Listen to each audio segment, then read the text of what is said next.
ต้มยาสักพริกยาตาลหมักซุปหมักไส้อันนี้ว่าสัตว์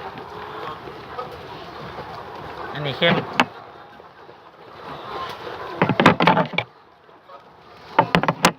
ต้มยาเลยยาเป็นฝุ่นเป็นหนำผสมใส่กัน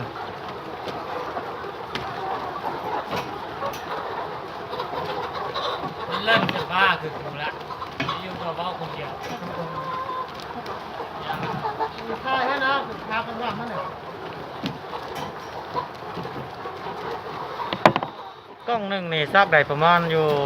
1,000 โตหรือว่ากล้องนี่ก็ประมาณ500 โตผสมใส่กันก็ได้1,000แอนบ่วิธีผสมเอาหัวมาซุปใส่กันแล้วก็จับแบบนี้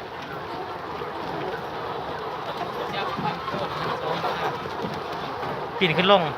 การข้าวเหนียวแห้งตัวนี้มันจะเห็ดให้ยาเป็นโผเลยบ่ได้คุณภาพเฮาต้องค่อยเงี้ยง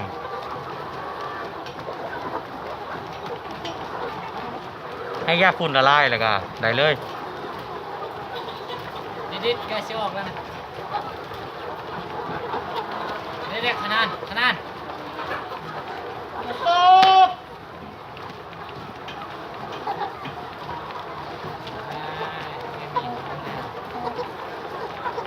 ไม่แข็งเลย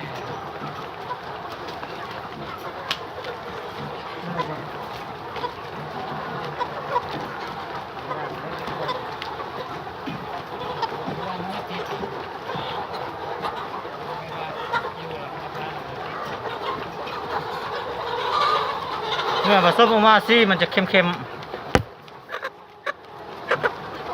ขี้บัวอันนี้ไป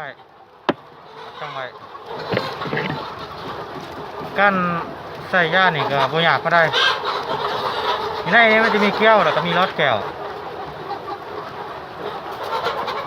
แจ็คไหนคือห้ำเลย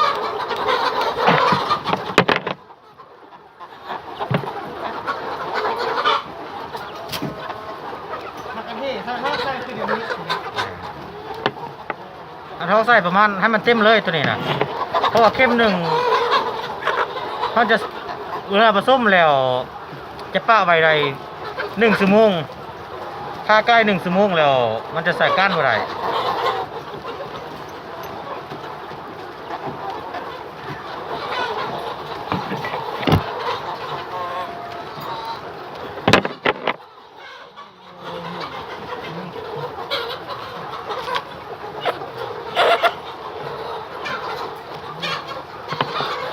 หนึ่งกล่องนี้จะสามารถใส่เข้มสักยานี้เป็นระบบแบ็กโอโตจะใส่ได้4 เข้ม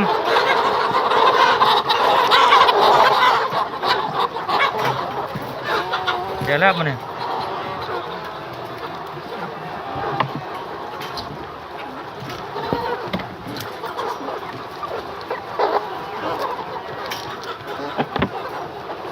เลือดอยู่2 เข้มอะไรก็เก่า